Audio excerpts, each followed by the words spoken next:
Hello friends, आप सभी जानते हैं कि चाहे सुपर टेट का पेपर हो चाहे बीपीएससी का नॉर्मल पेपर हो, काव्य से संबंधित प्रश्न अवश्य आते हैं। और यहाँ हम बात करें हिंदी साहित्य की, तो जैसे आपने बहुत बार सुना होगा, कामायनी तो इतना बड़ा महाकाव्य है, ठीक है ना, ये आपका खंड काव्य है, ये आपका चंपू काव्य है। लेकिन ये चीज़ें होती क्या हैं? ये मुक्तक काव्य है, इसका मतलब क्या है? और आजकल तो पेपर में आप देख रहे हैं कि कितना आता है कि इसके कितने प्रकार हैं, इसके कितने प्रकार हैं, छंद के कितने प्रकार हैं, अलंकार के कितने प्रकार हैं, उसी प्रकार काव्य के कितने प्रकार हैं। आज हम आपको डिटेल में बताने जा रहे हैं फ्रेंड्स। बहुत ज़्यादा लंबा नहीं है, 2 या 3 मिनट में मैक्सिमम हम खत्म कर देंगे, लेकिन समझना है आपको। तो काव्य के फ्रेंड्स रचना के आधार पर केवल और केवल 2 भेद होते हैं, श्रव्य काव्य और दृश्य काव्य।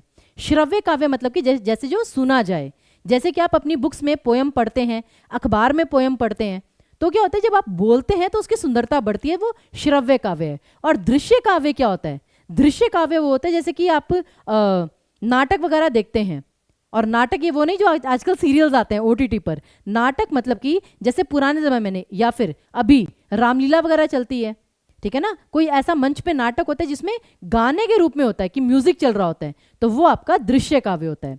अब जो श्रव्य काव्य होता है, दृश्य काव्य में तो आपका नाटक आ जाता है, प्रहसन आ जाता है, ठीक है ना, परंतु जो श्रव्य काव्य है वो आगे और विभाजित होता है। श्रव्य काव्य के आगे 2 भेद होते हैं, प्रबंध काव्य और मुक्तक काव्य। प्रबंध नाम से स्पष्ट है, प्रबंध का मतलब होता है व्यवस्थित, जिसमें कुछ नियम है, जो कुछ नियमों में बंधा हुआ है। और मुक्तक काव्य वो होता है जिसमें कोई बंधन है ही नहीं, जो हर नियम से मुक्त है, अपना कुछ भी लिखते रहिए।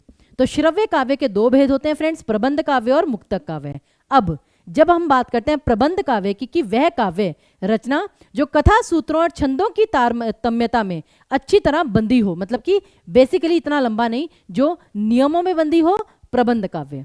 अब प्रबंध काव्य के भी आगे 2 प्रकार होते हैं फ्रेंड्स, देखिए, और बल्कि 3 प्रकार होते हैं, महाकाव्य, खंड काव्य और आख्यानक काव्य। 3 प्रकार होते हैं प्रबंध काव्य के, महाकाव्य, खंड काव्य और आख्यानक काव्य।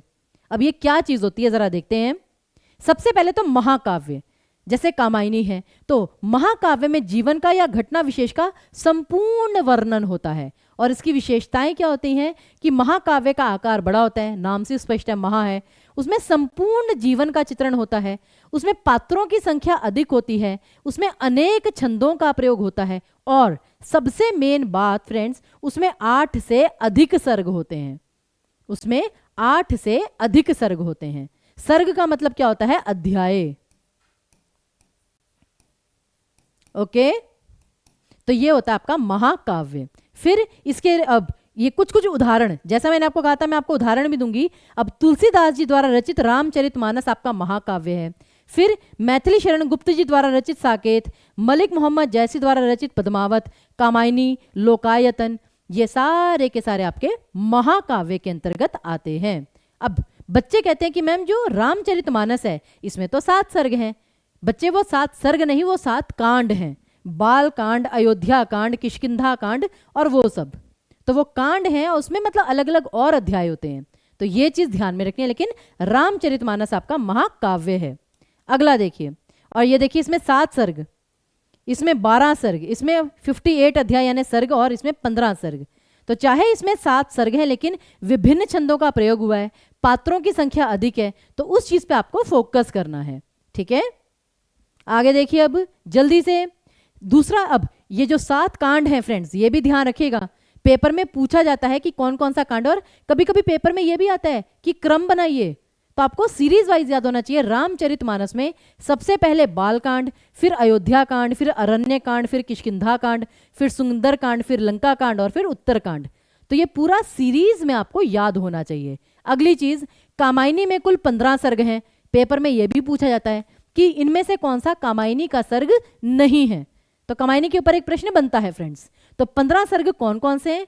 चिंता, आशा, श्रद्धा, काम, वासना, लज्जा, कर्म, ईर्ष्या, ईड़ा, स्वप्न, संघर्ष, निर्वेद, दर्शन, रहस्य और आनंद। ये आपके कामायनी के 15 सर्ग हैं, महत्वपूर्ण। अगला देखिए, फिर आता है खंड काव्य। अब खंड काव्य क्या होता है? खंड मतलब होता है टुकड़ा। खंड काव्य में नायक के जीवन की किसी एक घटना या पक्ष का वर्णन होता है।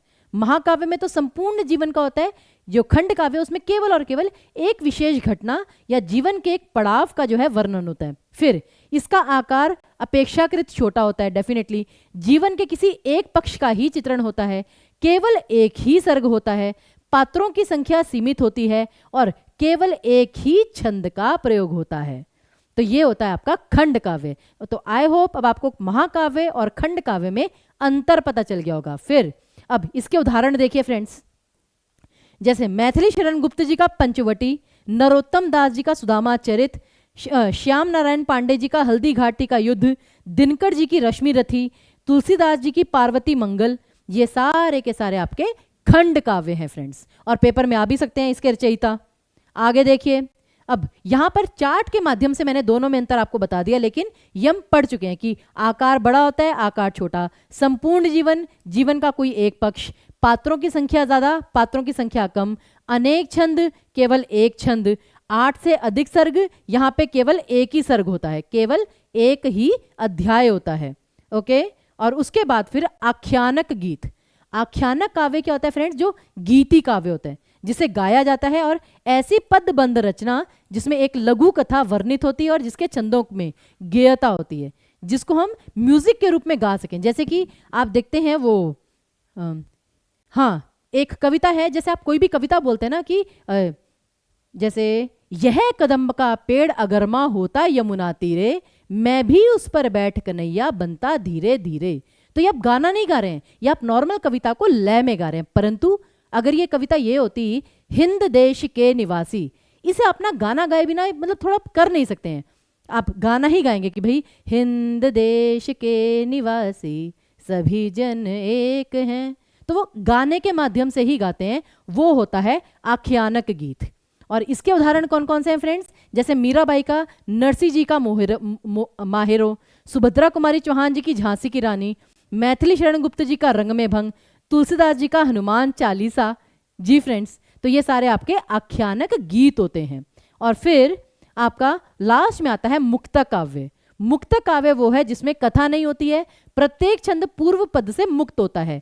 जैसे बिहारी सतसई, बिहारी सतसई मुक्तक काव्य का सबसे बड़ा उदाहरण है फ्रेंड्स, जिसमें एक दोहा दूसरे से बिल्कुल भिन्न है, वो कोई जुड़ाव नहीं है। और साथ ही साथ मुक्तक काव्य के भी दो भेद होते हैं, कौन कौन से?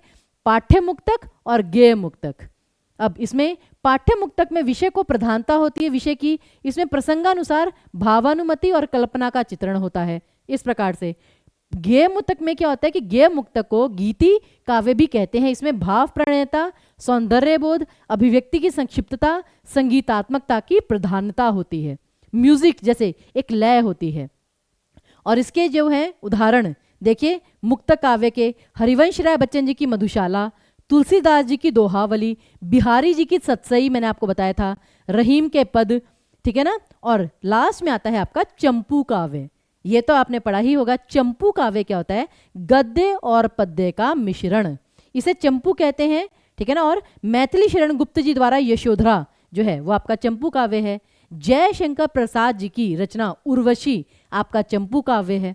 तो ये दो मेन उदाहरण हैं चंपू काव्य के। और इसीलिए अगर मैं शॉर्ट में आपको बताऊं, जो दृश्य काव्य है वो तो नॉर्मल है, श्रव्य काव्य के इतने सारे प्रकार हैं, लेकिन श्रव्य काव्य को मुख्यतः ऐसे मानिए, पद्य गद्य चंपू काव्य। पद्य में प्रबंध काव्य, मुक्तक काव्य, प्रबंध में महाकाव्य, खंड काव्य, एकांकीय आख्यानक काव्य, मुक्तक काव्य में पाठ्य मुक्तक, गेय मुक्तक यानी गीति काव्य। तो ये आपका पूरा का पूरा काव्य का भेद है। आई होप अब आपको काव्य के भेद में कोई समस्या नहीं आएगी। बहुत बहुत धन्यवाद दोस्तों।